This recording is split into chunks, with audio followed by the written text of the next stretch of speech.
Dia bawa pasukan berkuda hanya 32 orang saja. Yang berjalan kaki 40 orang. 72 orang yang terdiri dari orang tua, anak-anak dan perempuan. Lalu kemudian dikeroyok 40.000 pasukan. Tidak berimbang, karena bukan dua pasukan yang bersenjata. Rombongan 72 orang itu dipimpin oleh Sayyidina Al-Husain. Mengapa kita sebut dia Sayyidina? Karena Nabi yang mengatakan Innal Hasan wal Husain Sayyida Syababi Ahlil Jannah. Sesungguhnya Hasan dan Husain Sayyid, pemimpin anak-anak muda penghuni surga. Anak-anak muda yang gugur mati sebagai syahid nanti masuk ke dalam surga.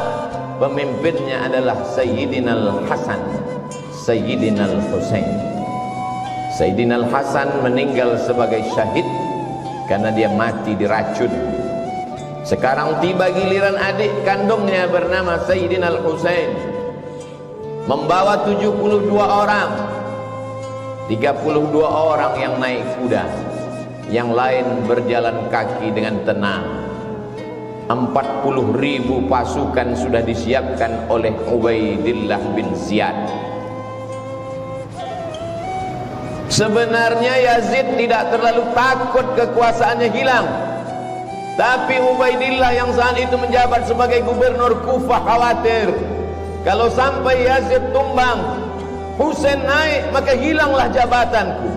Maka dia kirimlah panglima-panglima perangnya, Syamar ibn al-Jawshan, Umar bin Sa'ad, Zur'ah bin Sinan. Lalu kemudian Syamar berteriak, bunuh Husain. Maka mereka memenggal kepala Sayyidina Al-Husain, lepas kepala itu dari badan. Lalu kepala Husain mereka giring ke keliling negeri. Mereka ingin menunjukkan kepada rakyat bahwa kami kuat, kami berkuasa. 40.000 pasukan tentara kami meluluh lantakkan pasukan cucu Nabi Muhammad sallallahu alaihi wasallam. Untuk membahagiakan hati Yazid, maka Ubaidillah mempersembahkan kepala Husain. Lalu kemudian di depan Yazid, tongkat pendek mereka tusuk-tusukkan ke celah bibir kepala Husain. Sahabat Nabi yang hadir melihat peristiwa itu meneteskan air mata. Itulah bibir mulut yang pernah dicium oleh Rasulullah sallallahu alaihi wasallam. Hari ini begitu sampai hati kalian memenggal kepalanya, menusukkan tombak tongkat pendek ke celah-celah bibir, mulut dan giginya. Tapi mereka memang sudah dirasuki syahwat dunia. Tak ada sedikit pun takut mereka kepada Allah Subhanahu wa ta'ala. Keliling negeri mereka bawa kepala itu untuk menakut-nakuti. Memang nampak dunia seperti tak adil. Sayyidina Al-Husain punya seorang anak laki-laki. Karena cinta dan sayangnya dia kepada ayahnya, maka dia beri nama anak itu Ali. Husain punya ayah bernama Sayyidina Ali, dan dia punya anak juga bernama Sayyidina Ali. Tapi Ali tidak seperti Husain. Dia tidak membawa pasukan untuk membalas kematian ayahnya, karena dia tahu memang ini tidak berimbang. Kalau kubawa pasukan, mereka juga akan mati seperti ayahku. Walaupun mereka mati syahid, tapi korban sudah terlalu banyak, kata Ali bin Husain. Dia merubah strategi lain. Apa yang dia lakukan? Imam Az-Zahabi dalam kitab Syiar A'lam An-Nubala bercerita bahwa Ali bin Husain malam-malam berkeliling, tidak dengan pedang, tidak dengan tombak, tidak memakai baju besi, karena dia tidak membawa slogan perang. Apa yang dilakukan Ali anak Husain? Dia membawa gandum ke rumah-rumah fakir miskin. Di tengah malam dia berkeliling negeri. Dia lihat mana rumah anak yatim, dia letakkan gandum di depan pintu mereka. Orang tahu bahwa ini adalah gandum titipan Ali anak Husain. lembut hati mereka. Gandum yang mereka makan berubah menjadi darah daging. Hati mereka sudah direbut oleh Ali anak Husain. Dia merasa tidak lagi ada manusia yang layak untuk mendengarkan rintihan sedihnya atas kematian ayahnya. Betapa tidak, pasukan yang tidak berimbang itu dibantai habis, dibunuh, karena memang mereka tidak punya senjata dan kekuatan. Kekuasaan tidak lagi ada di tangan mereka. Maka dia hanya mengadu kepada Allah. Imam Az-Zahabi dalam Syiar A'lam An-Nubala mengatakan, Kanal Ali ibn al-Husain yasjudu lillah fil yawmi wal laylah alfa sajadah. Sehari semalam Ali anak Husain bersujud kepada Allah 1000 kali sujud. Solat sunat dia perbanyak, tahajud dan witir bermunajat kepada Allah. Dihitung semua solat sunatnya, 1000 kali sujud dia bersimpuh di hadapan Allah. Maka dia dikenal dengan nama Ali As-Sajjad. Sajjad diambil dari kata sujud. Orang yang paling banyak sujud bergelar As-Sajjad, maka dia bergelar Ali As-Sajjad. Saking banyak zikir dan tasbihnya, dia bergelar Zainal Abidin. Zainal perhiasan, Abidin orang yang banyak ibadah. Zainal Abidin perhiasan orang yang paling banyak beribadah. Dia robah strategi, dia robah cara.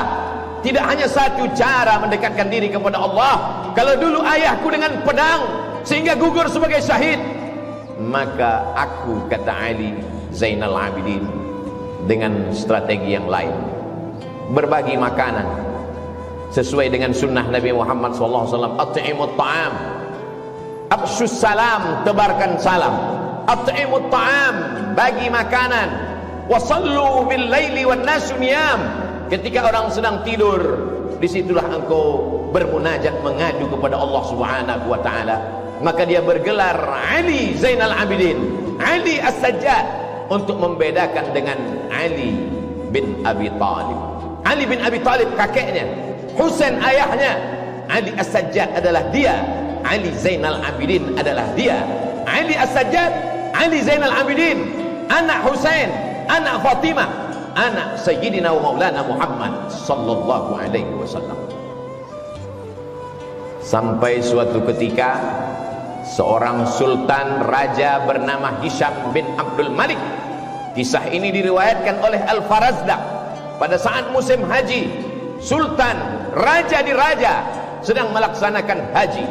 Saat dia umrah, ingin mencium Hajar Aswad, penuh Hajar Aswad, tak dapat dia cium. Pada putaran kedua, dia ingin mencium Hajar Aswad, melimpah manusia, tak dapat dia mencium. Pada putaran ketiga, keempat, kelima, keenam, sampai 7 putaran, sekalipun tak dapat dia mencium Hajar Aswad.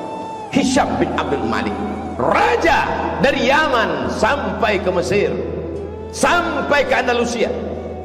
Tapi kemudian di celah-celah jamaah yang ramai itu, dia heran.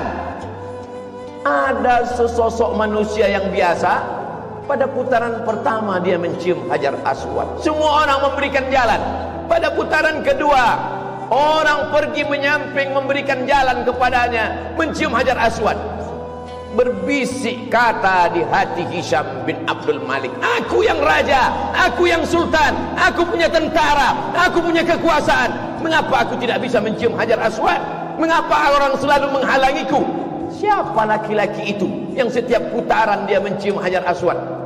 Al-Farazdaq menjawab dengan syairnya, itulah dia Ali anak Husain yang ayahnya dulu kalian hantam, kalian bantai. Sekarang dia menang tidak dengan pedang, sekarang dia menang tidak dengan tombak. Hatinya menjadi raja di hati umat. Di hati umat dialah raja. Di mata kalian Hisham bin Abdul Malik lah raja, tapi di hati orang beriman, raja mereka adalah Ali Zainal Abidin. Hari ini begitu banyak orang bernama Ali Zainal Abidin. Cobalah hitung di negeri, di kampung, di kota. Coba kita pejamkan mata dari sejak kita SD sampai kuliah, berapa orang nama Ali Zainal Abidin? Ada seorang ulama besar, sekarang berada di Mesir, kadang-kadang dia berada di Uni Emirat Arab, dia belajar di Yaman, namanya Al-Habib Ali Zainal Abidin.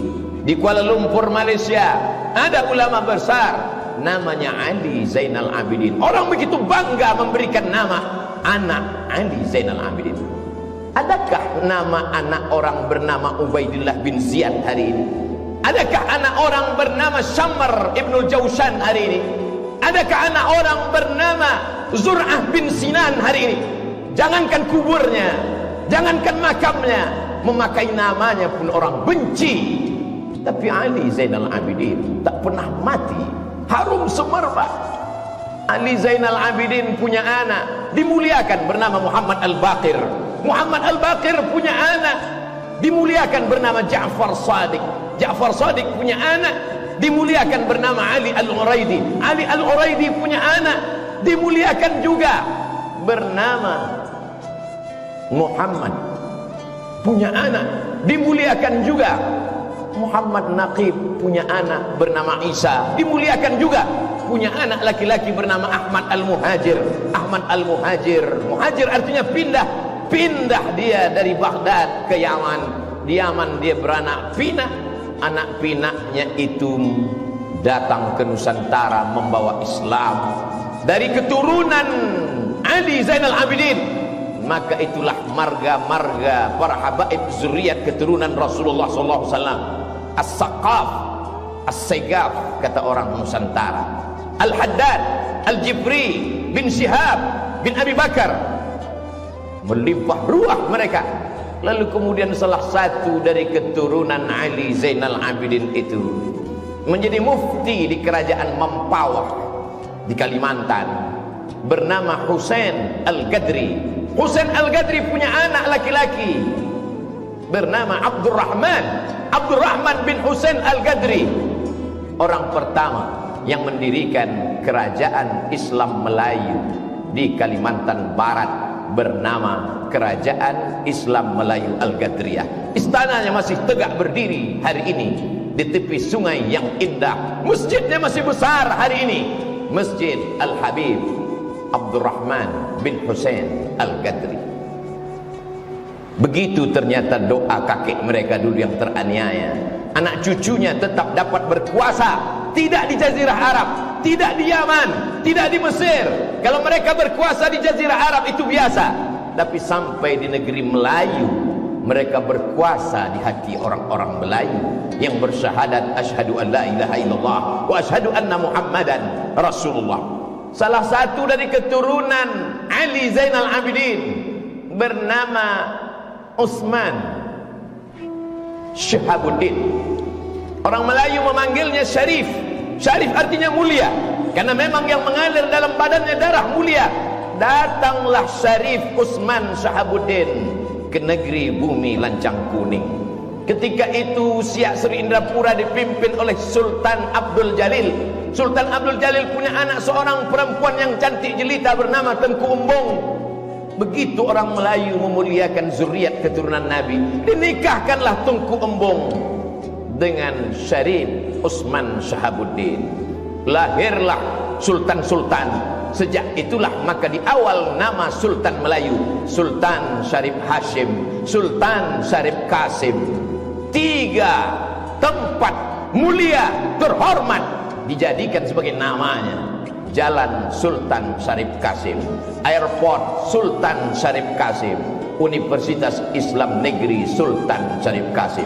Doa dari kakek datuk buyutnya yang lama, Ali Zainal Abidin. Berkat sedekahnya, berkat ilmunya, berkat sujudnya, anak cucunya menjadi raja, menjadi sultan di negeri Melayu. Sampai hari ini mengalir pahalanya. Tengku Umbung Habib Syarif Utsman Syihabuddin dimakamkan berdampingan di tepi masjid pertama yang didirikan di kota Pekanbaru pada tahun 1762. Masjid itu didirikan oleh Sultan Abdul Jalil, diselesaikan oleh anaknya Sultan Muhammad Ali bin Sultan Abdul Jalil. Hari ini menjadi bukti sejarah tamu-tamu Habib-Habib yang datang ke Pekanbaru berziarah ke makam cucu Ali Zainal Abidin. Walaupun orang Pekanbaru sendiri banyak yang tak berziarah karena tak tahu. Begitulah Allah memuliakan orang-orang yang soleh. Sekarang kita tinggal memilih, apakah ingin mengikut menjadi anak cucu keturunan pikiran Ubaidillah bin Ziyad, Syamar bin Jausan, atau ingin mengikut langkah yang dilakukan oleh Ali Zainal Abidin. Ingat, kekuasaan hanya berakhir ketika malaikat maut mencabut nyawa. Hiduplah seperti Fir'aun, hiduplah seperti Jausan, hiduplah seperti Syamar, hiduplah seperti Qarun. Kelak kau akan mati juga menghadap Allah Subhanahu wa ta'ala. Yang menjadi Syamar bin Jausan mati dengan kekuasaannya, yang menjadi Ubaidillah bin Ziyad mati dengan kekuasaannya, yang menjadi Ali Zainal Abidin